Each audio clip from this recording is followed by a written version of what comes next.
I'm Chef Rebecca, culinary supervisor for Minneapolis Public Schools and chef consultant to School Nutrition Magazine. Welcome to my kitchen.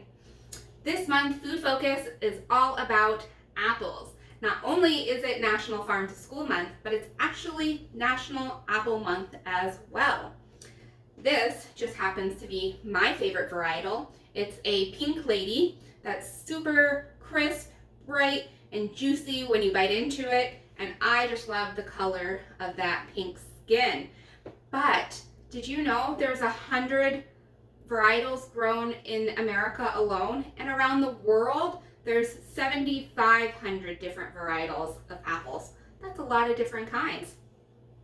So I know we use a lot of apples in school nutrition. We have provided some really good recipes in this month's Food Focus, but I'm going to share a tip on how to keep your apple slices from browning. Now, I know sometimes you hear to use lemon juice, or even you would buy maybe a fruit wash or soak for your apples that contains maybe some preservatives that keep them from turning brown. But that's 2 extra SKUs that you might have to add to your inventory that you might not want to or not able to.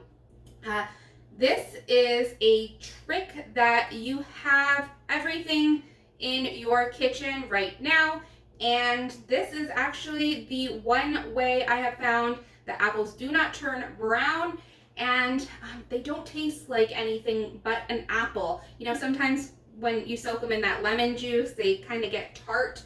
So here is my trick. I have a gallon of cold water and a half a teaspoon of salt. So it's 1 gallon of water to a half teaspoon of salt. And then I'm going to whisk it. Normally I would put the salt in first and then you don't have to whisk it, but for time's sake, I don't think you want to watch me fill up my bucket. Now, I'm going to show you cutting my apple.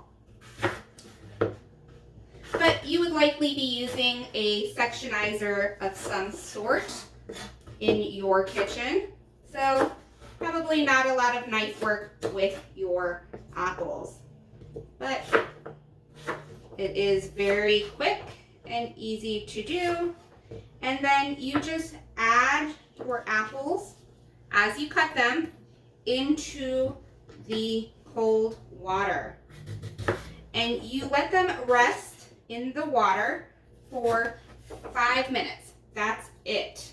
And then you drain them. So I'm gonna finish chopping these apples or slicing them.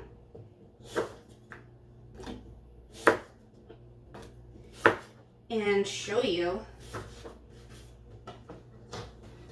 what it looks like. Okay, so these ones here, they've been soaking for the 5 minutes. Now I'm going to drain them.